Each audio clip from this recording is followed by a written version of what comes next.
Hello and welcome to the Mindful Fisherman. As is clear, I'm not out fishing. Due to lockdown, there are no waters near me, so I can't get out at this moment in time. So I thought I'd take this opportunity to introduce myself and the type of fishing that I do.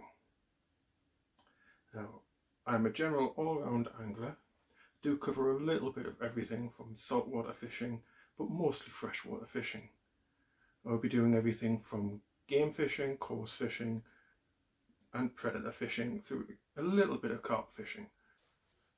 So for the beginners out there, freshwater fishing is split into two main categories: float fishing or ledger feeder fishing.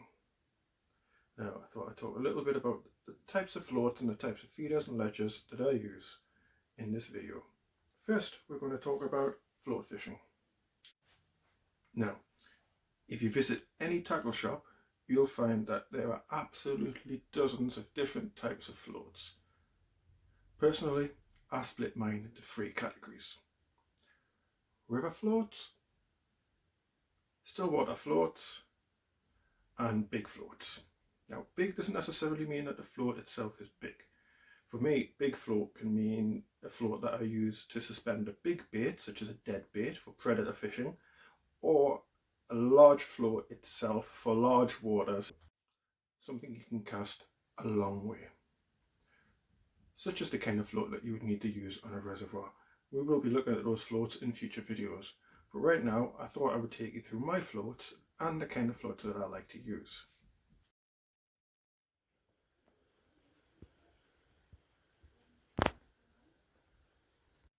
Now, I'm going to start by talking about my river floats. I like to keep a lot of my fishing very simple, and I tend to only use really 4 different types of floats for fishing on a river. And they are standard stick float, which, as you can see, can be attached to top end and bottom end by little float rubbers. These stop the float on the line to prevent it from sliding up and down. I also like to use one in the middle. I feel it gives it a little extra stability, and we'll see this in action when we can get back out onto the rivers and I can show you how I would work a float such as this. The chubber floats. Now, as the name suggests, these are predominantly used for fishing for chub. However, I'll use them for a lot of other things as well. They are quite a chunky float, so it will take a lot of weight to shot them down to the tip, so you can cast them quite a way. So they are good for large rivers and rivers with a lot of flow. And 2 types of Avon style floats that I like to use. Your standard type, which you got the wired stem at the bottom there, and this type, which is an insert, which is quite a large body, so this will take a lot of weight also. I haven't really seen these a lot, and I got them in a standard float package, so I quite like them. They work for me, and if you happen to buy any, hopefully it'll work for you as well. Now, let's have a quick look at some of the different types of floats that I use for stillwater fishing. These floats are more commonly known as waggler floats, and I tend to stick to 2 basic types. Standard straight waggler, which comes in a straight or an insert waggler. I will show you some of those in just a moment. Or a bodied waggler.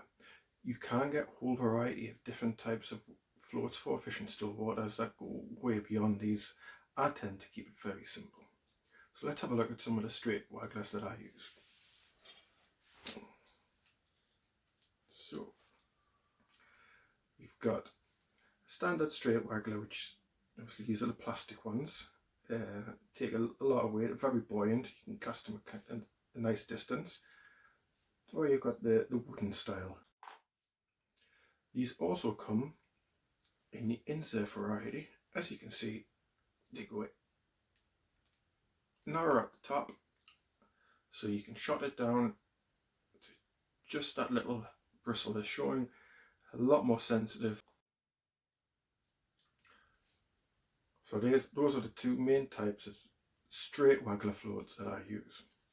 Now I'm going to look at a couple of the different types of bodied waggler floats that I use.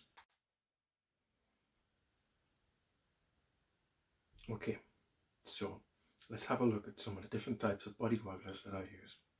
Again, with all of the rest of my kind of fishing, I like to keep it very simple. Now, I have ones with larger bodies for when the water's a little bit more choppy and I want that little extra bit of stability under the water.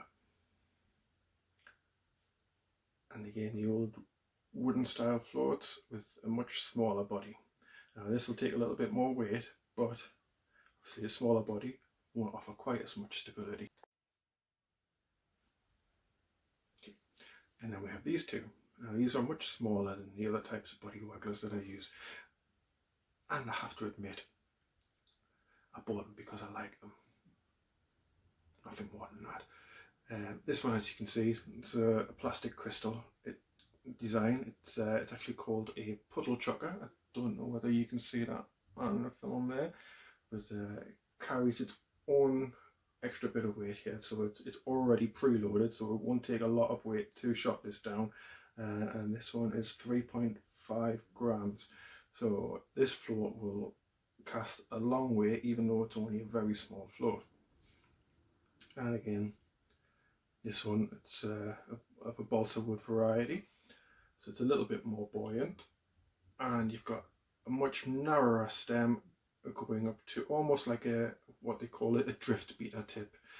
So the tip's a little bit broader than the stem, so it just gives it a little bit more stability and visual aid when you're looking at it, and the water's a little bit rough.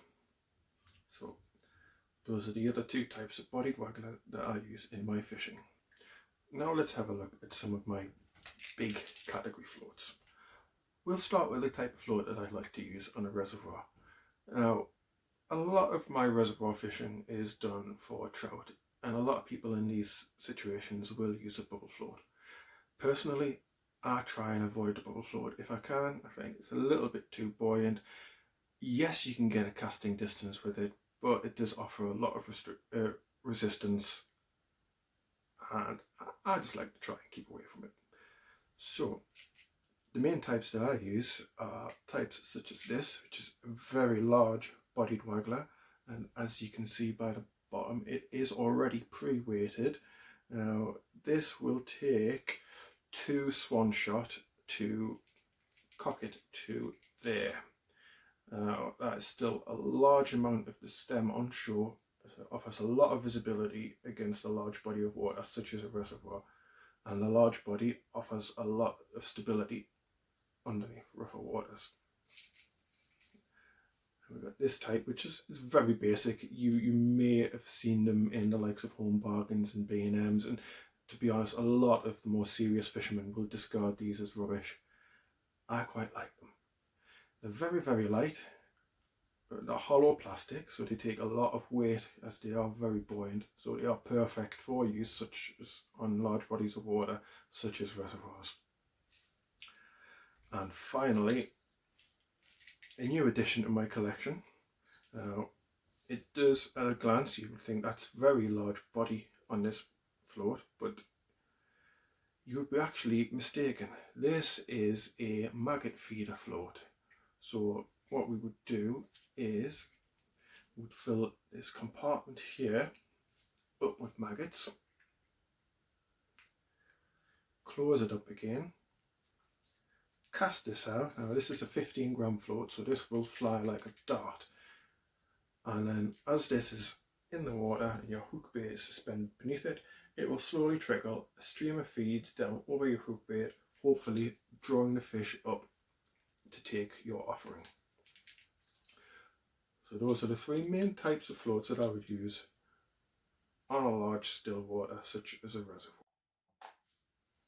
Now, let's have a look at a couple of types of floats that I would use for using a small dead bait for species such as perch. Now, a lot of the more experienced people will be looking at this and going, hang on a second, what are you trying to pull? That's a pellet waggler. And you'll be right to say that. But I don't do an awful lot of pellet waggler fishing, and this float, quite frankly, is perfect for suspending a small dead bait such as a minnow underneath for large perch fishing. And another type of float that I would use for perch fishing, a lot of the older viewers would recognise this. Now, this is a classic. It has been in my float box for a lot of years, and hopefully it will be in my float box for a lot of years to come. The body of this float is made of cork, so it's very, very buoyant. It will take a fair amount of weight to shut it down, and again, it's perfect for suspending large baits such as a small minnow or a big bunch of worms for larger perch. Okay, now let's have a look at a few of the floats that I use for my larger predator fishing, such as species like the pike. Now, again, a lot of you guys will be looking and going, hang on a second, that's a method feeder float, and you're bang on. It came free.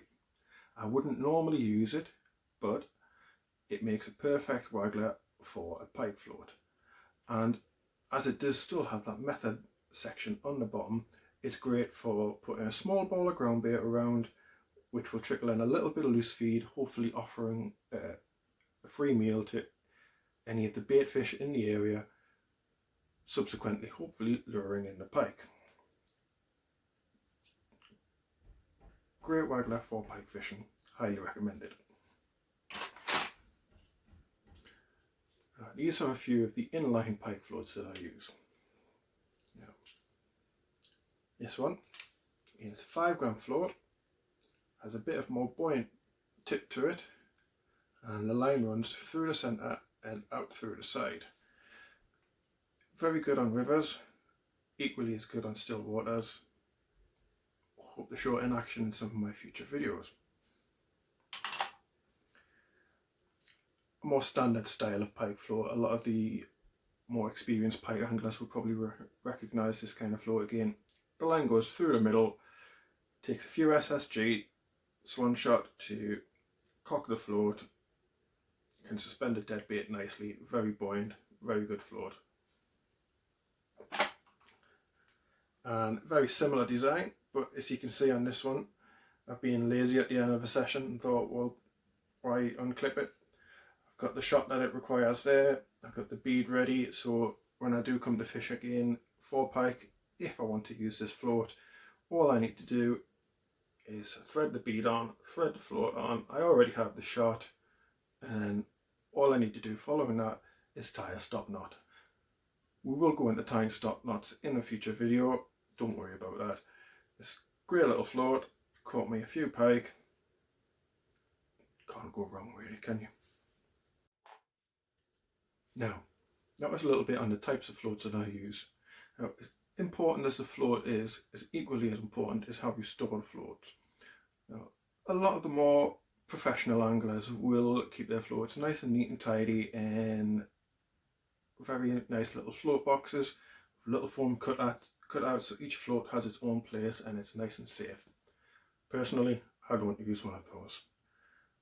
I like to keep my floats either in a float tube, so they may rattle around a bit, but they are ultimately going to survive any kind of knocks about in your bag a lot better than they would do if they were loose. Or, and this is one of my favourite ways of keeping, in a good tin. You can't beat a good tin. It's durable. That's going to take any knock that you throw at it. As you can see, I've just got mine in an After Eights tin. When Christmas comes about, they always present these in celebratory tins. I'm quite partial to an After Eight myself. Why not? Multi-purpose, multi-use. I like it. Okay, so now I'm going to go on to talk a little bit about different types of ledgers and swim feeders that I use.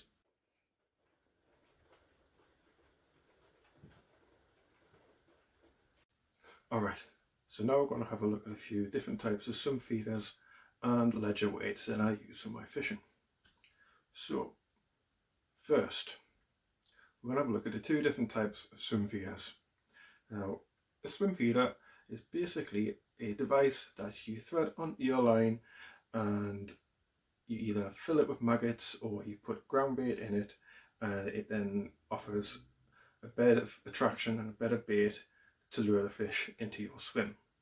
Now, there are two main types of swim feeders available. a block end feeder and a ground bait feeder.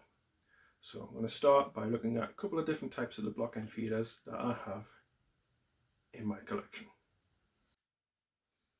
Now, as with floats, there are an absolutely vast array of swim feeders available on the market today. Personally, I tend to walk into a tackle shop and I buy what I can afford or what they've got on offer. Now, let's have a look at a couple of types that I use. Again, some of the older viewers will remember these. The classic block end, plastic, very, very flexible, quite durable maggot feeder. So, cap comes off, fill it with maggots, replace the cap, cast it out, and the maggots will escape through all of these little holes in the cap and in the side of the feeder. Your casting weight is this strip of lead. It's pretty much as simple as you can get. Another type of block end feeder, again, very, very basic. Cap comes off, fill it with maggots, put the cap back on. Sometimes it can be a little bit of a struggle. Cast it out, your bait will escape. Hopefully the fish will come in, find your maggot, find your hook bait, bang, fish on.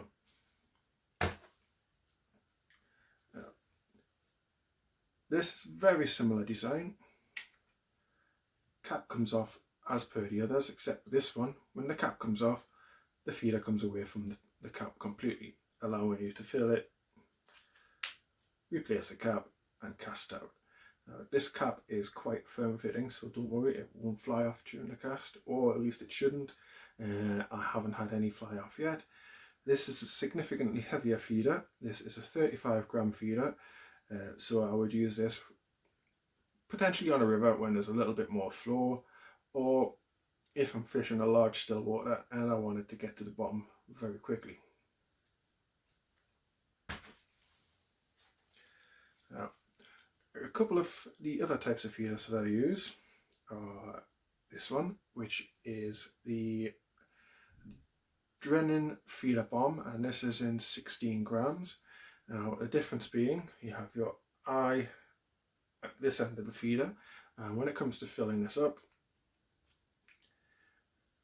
the bottom comes away, but as you can see, it doesn't actually disconnect from the feeder at all. It is attached by a piece of elastic or power gum. I'm not entirely sure what that is, but either way, it does the trick. This one is 16 grams. I do have them ever so slightly heavier. That's also 16 grams. There we go, 25 grams. Slightly different colouring, exactly the same product. Works in exactly the same way. Very nice piece of kit. Highly recommend them.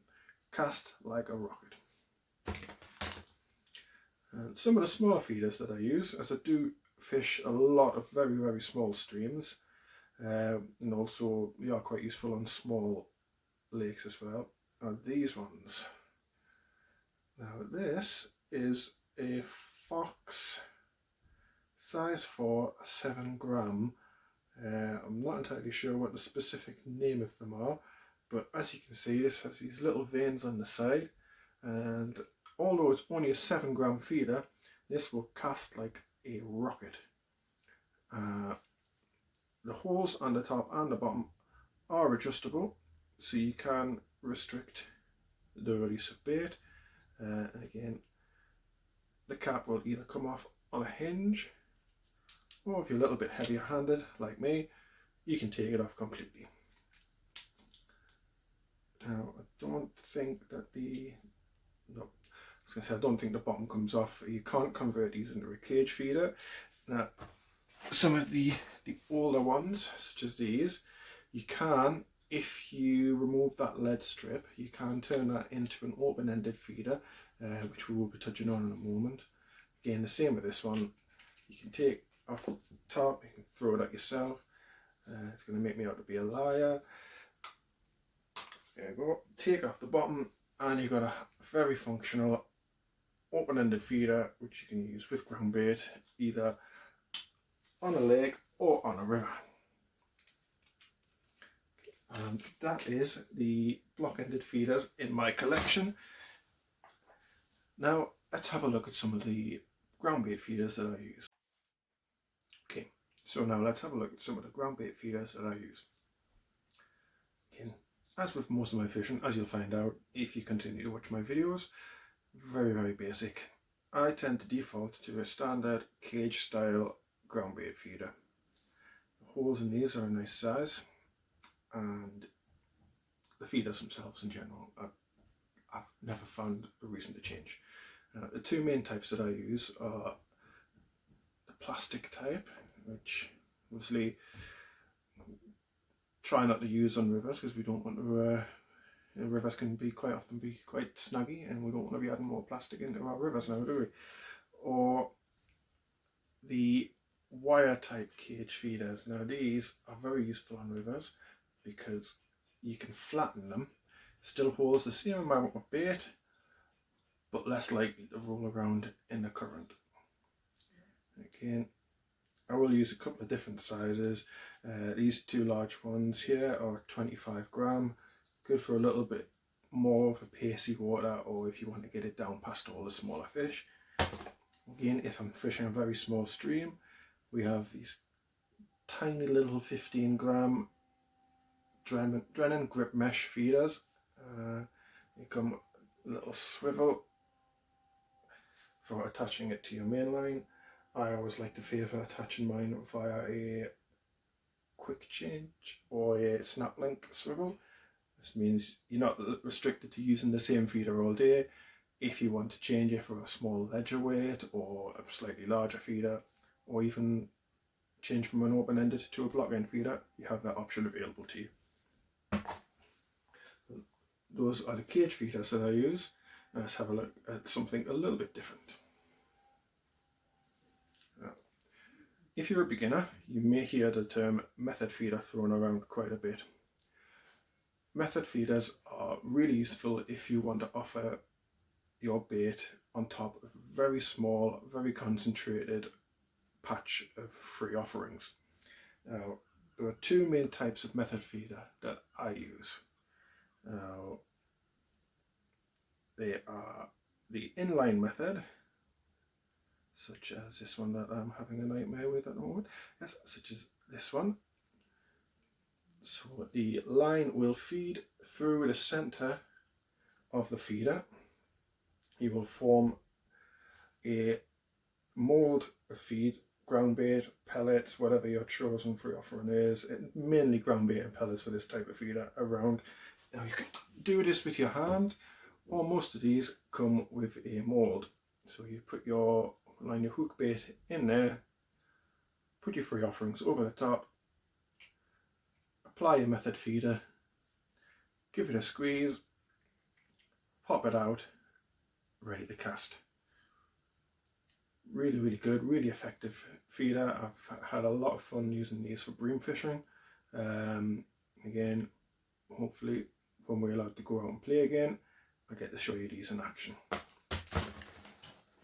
And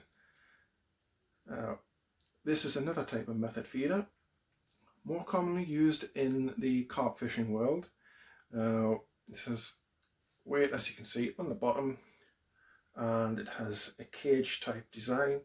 What you would do with this is you would form a large tight ball of ground bait or pellets around this. That would then act as your loose feed. Cast it out. As it breaks down, you get a significantly larger body of bait around your hook bait. Again, like I say, predominantly used for carp fishing, but I will use these for bream fishing. Very effective, very effective. Okay, now that's the different types of feeders that I use. Let's move on to have a look at some of the different types of ledger weight. Now, ledgering, first of all, what is a ledger? You'll hear it referred to under a multitude of names. Some people call it a bomb, some people just refer to it as a weight, some people call it a ledger, a sinker, whatever you choose to call it, the principles are still the same. It is a weight that you attach to your line. It either goes through the weight or through the eye at the top of the weight, similar to your swim feeders, and it is basically an aid for casting to get your hook bait to where you want it to be. Now, there are a couple of different types that I use. Now, we'll start with the larger variety. Now, these I'll tend to use more on not necessarily large bodies of water, but if I'm going for something along the likes of carp, or if I'm predator fishing and I want to be able to get a little extra distance out of my dead bait, I will use something like these. Now, these ones, as you can see, have a little swivel attached at the top. Now, I don't tend to go anything bigger than a 2 ounce. So this one, as you can see here, is 2 ounces. That is purely personal preference. A lot of carp fishermen will use 3, 4, 5 ounce leads. I don't tend to do a lot of carp fishing, certainly not enough to warrant purchasing large leads such as that. Again, I think this one is about an ounce. Fit for purpose, does what I need it to do.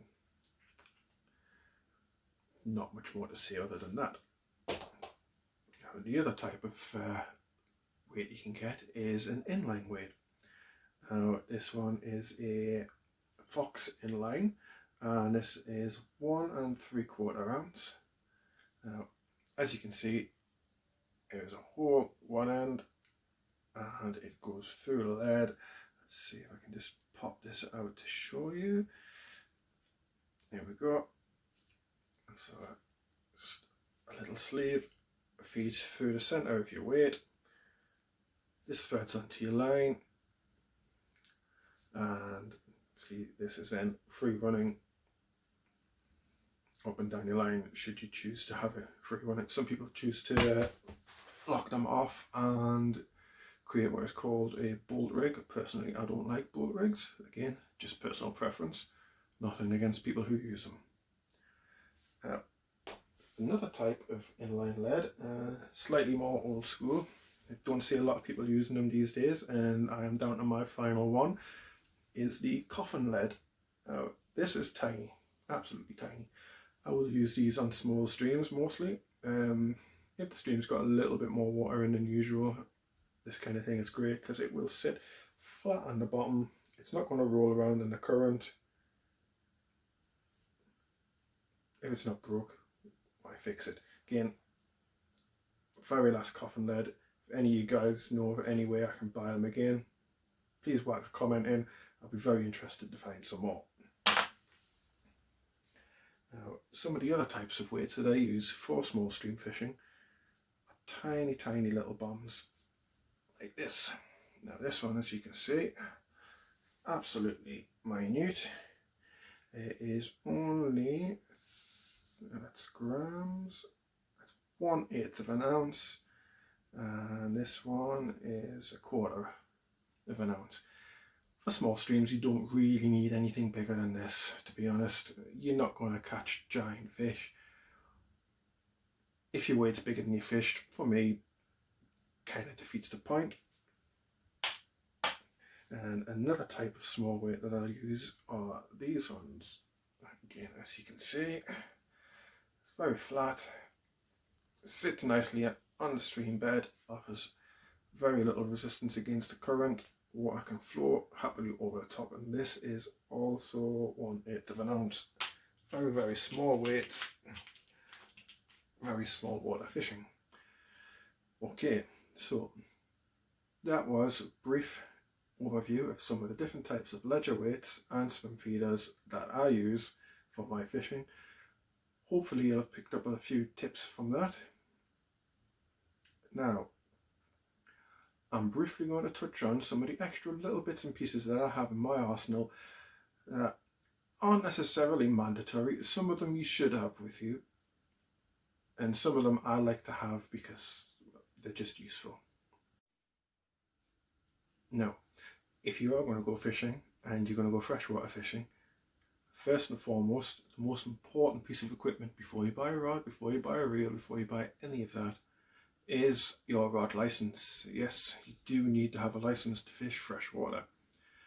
These are available from most post offices, or if you go online, you can buy these online also. It does now last a full year. It's not very expensive. I think it's about £35. Covers you for up to 2 rods. You can buy a 3-rod version for the people who wish to go and fish properly for carp or predators such as pike. I think that's approximately £45 for adults. Obviously, children, I believe, under 16 are free. You do still have to purchase a license. Don't take my word on it being free. Go and have a look for yourselves, www.gov.uk. You will find all the information you need. Just type in fishing in the search bar and have a look. Alongside that, never assume that just because there's water there that it's free to fish. A lot of lakes, and certainly a lot of rivers, will have fishing rights owned by clubs. It always pays to do your research before you go fishing. Have a look online, Google the area, Google a stretch of river, see if you can find out if someone owns it, as you don't want to have a day's preparation for fishing ruined by finding out that you have to be turned around and sent home because you're not allowed to fish there, or even worse, slapped with a fine, because unfortunately, if you're fishing illegally, it is the right of the club to fine you.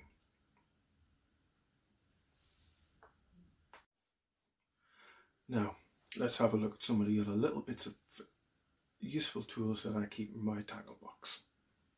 First and foremost, very important, quite often overlooked, and I forget them more often than not, is a pair of scissors. You're tying on hooks, you're tying on traces. If you're predator fishing, you're tying on to quick links for your trace. You've got a length of line left, you don't want to leave it messy. Pair of scissors, don't cost a world. You can, kids, have a raid in your mum's makeup box. I'm pretty sure she'll have a couple of pairs of these lying around. Ask her first, obviously. Good pair of scissors, never goes amiss. Now, a must for any tackle box is one of these. Now, in an ideal world, when you catch a fish, it will be hooked in the lip, nice and easy. You can unhook it with your fingers, return the fish safely, or put it in your keep net.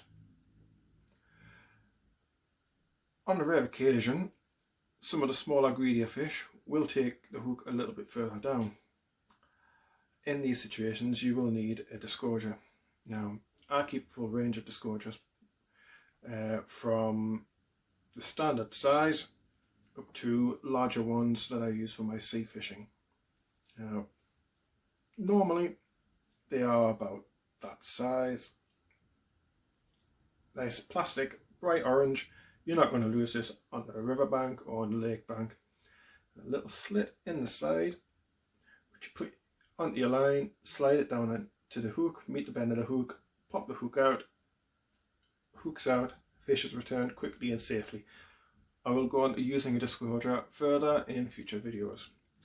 Another type you can find are these metal disgorgers. Again, it's shiny, reflective. You're not really going to lose it, but they do cost a little bit more. You don't really need one. The plastic one will suit you very well. Alongside these, I like to carry, as a matter of course, a small pair of forceps.